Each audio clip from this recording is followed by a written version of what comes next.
दोस्तों फिर से आ चुके हैं एक और नई वीडियो लेकर। आज की वीडियो में देखने वाले हैं, इस सांसद ने भरे सदन में पीएम मोदी का ऐसा काला चिट्ठा खोला जिसे सुन सारे भाजपाई बौखला उठे।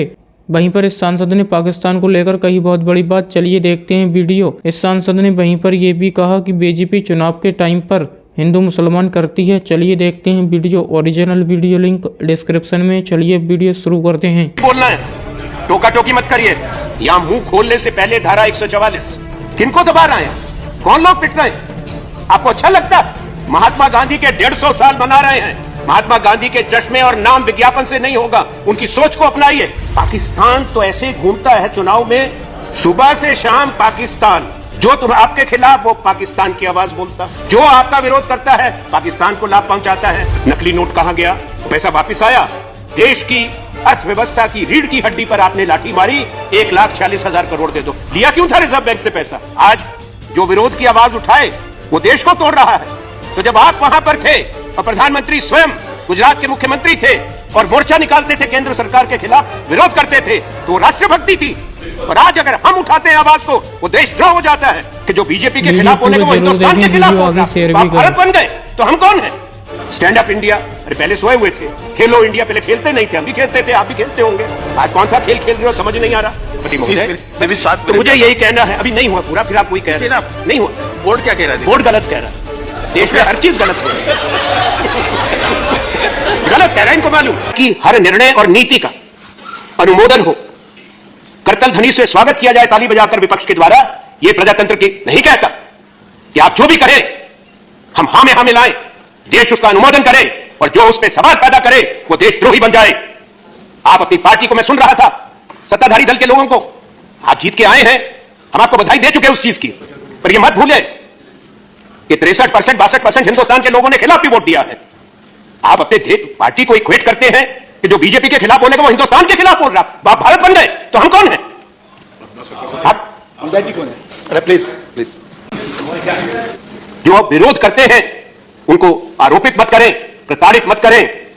अगर सरकार संवेदनहीन हो जाती है, अगर सरकार अपनी जनता से झगड़ा शुरू कर देती है, स्वयं लड़ाई करना चाहती है हर विषय पे, यह देश के लिए अच्छी बात नहीं है। और आने वाले वक्त के लिए मैं कहूंगा एक बहुत बड़ा संकट देश के सामने है। आप विरोध प्रदर्शन को अपराध कहते हैं? जनता की आवाज को दबाना, वो भी दमन से, शासन की शक्ति से। किनको दबा रहे हैं? कौन लोग पिट रहे हैं? आपको अच्छा लगता है? महात्मा गांधी के 150 साल मना रहे हैं। महात्मा गांधी के चश्मे और नाम विज्ञापन से नहीं होगा, उनकी सोच को अपनाइए, उनके मूल्य सिद्धांतों को अपनाइए। अगर दुनिया को क्या दिखा रहे हैं कि जो अहिंसा के पुजारी थे, प्रतीक थे, उनके 150 साल में हमारे देश में बच्चे बच्चियों पर अपनी आवाज कहने पर लाठी और गोली चलती है, इससे बढ़ के अपमान क्या हो सकता है महात्मा गांधी का? प्लीज प्लीज, अभी प्रधानमंत्री को भी बोलना है, टोका टोकी मत करिए। सुनिए प्लीज। माननीय उपसभापति महोदय, मैं कहूंगा जनता की या विपक्ष की आवाज को दबाना प्रजातंत्र पर आघात है, संविधान पर चोट पहुंचाता है। और मैं इस बात को गंभीरता से कह रहा हूं और यह उम्मीद करता हूं कि यह सुनी जाएगी। आज क्या होता है, अगर कोई भी किसी भी विषय पर बात कहना चाहे तो धारा 144 तुरंत, सेक्शन 144 की माने क्या? अंग्रेजों के समय में था, ठीक है, आज भी चलता है, पर सुप्रीम कोर्ट ने भी कह दिया कि अगर कोई आपको ऐसी परिस्थिति बने, हालात हो, तभी मजिस्ट्रेट धारा 144 लगाएगा। या मुंह खोलने से पहले धारा 144, अश्रु गैस और लाठी, वाटर कैनन, ये तो एक नई रिवायत बन रही है। बोलने से पहले, कुछ करने से पहले, और फिर एसएमएस बंद, इंटरनेट बंद। आप दुनिया का लीडर बनना चाहते हैं, आप अच्छी चीजों के लिए नेता बने। सबसे बड़ा प्रजातंत्र है हिंदुस्तान, आपका हमारा देश। प्रधानमंत्री कहते हैं विश्व गुरु बनना चाहते हैं, बनिए। बड़ी, सबसे बड़ी इकोनॉमी बने, मुबारक हो, हमारा देश है, जरूर बनना चाहिए। पर आप लीडर किस चीज के बन रहे हैं? इंटरनेट शटडाउन के लीडर, देश को तोड़ने का। यह दुर्भाग्यपूर्ण है। भारत के प्रधानमंत्री को यह बात नहीं कहनी चाहिए। आज जो विरोध की आवाज उठाए वो देश को तोड़ रहा है। तो जब आप वहां पर थे और प्रधानमंत्री स्वयं गुजरात के मुख्यमंत्री थे और मोर्चा निकालते थे केंद्र सरकार के खिलाफ, विरोध करते थे, तो वो राष्ट्रभक्ति थी। और आज अगर हम उठाते हैं आवाज को, वो देशद्रोह हो जाता है।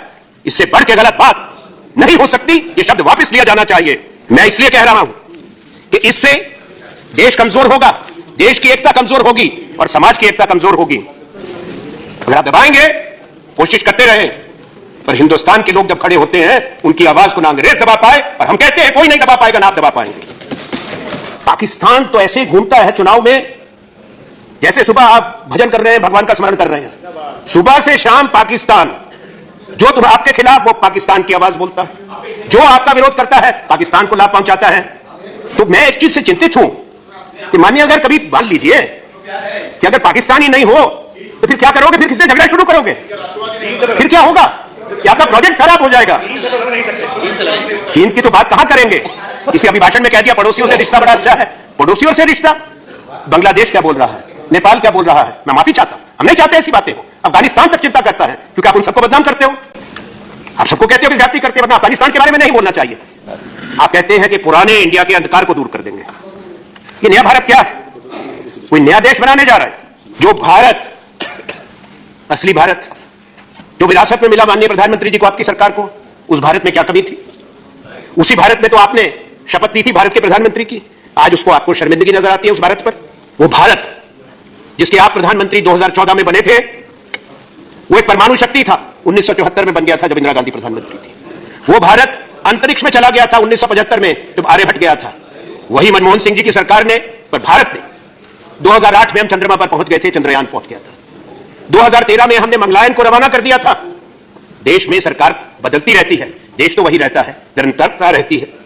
वो भारत जो हम छोड़ के गए थे, वो $2 ट्रिलियन की इकोनॉमी था।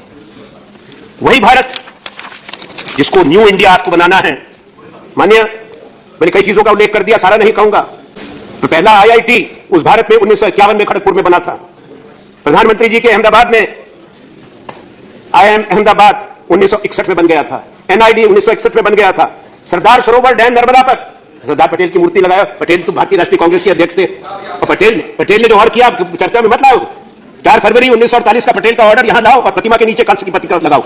अगर कहना ही चाहते हो तो, सम्मान करते हो पटेल के साहस सीखो, स्वीकार करो कि सरदार पटेल का क्या वो आदेश था। आपको शब्दों का शौक है, अभिभाषण में डाला है स्टैंड अप इंडिया। अरे पहले सोए हुए थे, खेलो इंडिया पहले खेलते नहीं थे, हम भी खेलते थे, आप भी खेलते होंगे। आज कौन सा खेल खेल रहे हो समझ नहीं आ रहा, जो देश ने नहीं खेला था है? समझ नहीं आ रहा। फिर क्या कह रहे हैं, फिट इंडिया।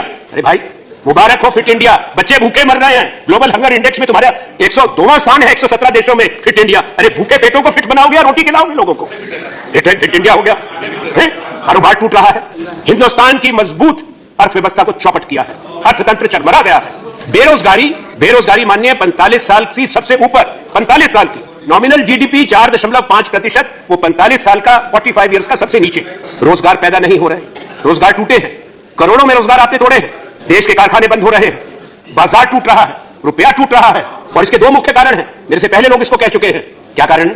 एक कारण है 8 नवंबर का फैसला मानिए प्रधानमंत्री का, एक तरफ नोटबंदी का। हुआ क्या, 99.6% पैसा वापस, ना तो काला धन कहा गया, नकली नोट कहा गया, पैसा वापस आया। देश की अर्थव्यवस्था की रीढ़ की हड्डी पर आपने लाठी मारी। जो असंगठित क्षेत्र है, जहां 90% लोग मजदूर काम करते हैं, वो टूट गया। इसलिए आज ये बेरोजगारी तेजी से बढ़ी है, इसलिए हताशा है। आपके पास कोई रास्ता नहीं है आप उससे उभारने का देश को। हमने बजट भी देख लिया, कतलो गालत, और उससे अभी बहुत सुना। 5 मिनट ज्यादा नहीं हुए, आपको शायद सूचना नहीं होती, मेरा समय है। नहीं, इनसे पूछ ले, बता दें। जितना समय मेरा व्यर्थ हो रहा है उतना मैं और लूंगा, उससे दुगना।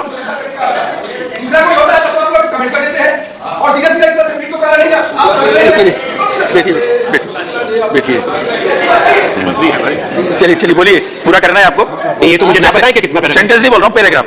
अब आप पैराग्राफ कितना समझते हैं वो तो मैं जानता हूँ, या पूरा करिए पूरा। तो मैं आपसे मांगे, देखिए ना, मैं समझ गया हूँ, आप अच्छा बोलते हैं, समझते हैं। बार बार टोका टोकी अच्छी नहीं।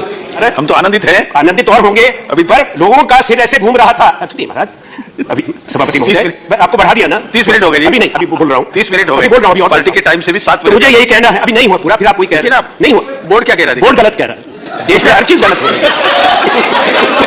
गलत कह रहा है, इनको मालूम है। चलिए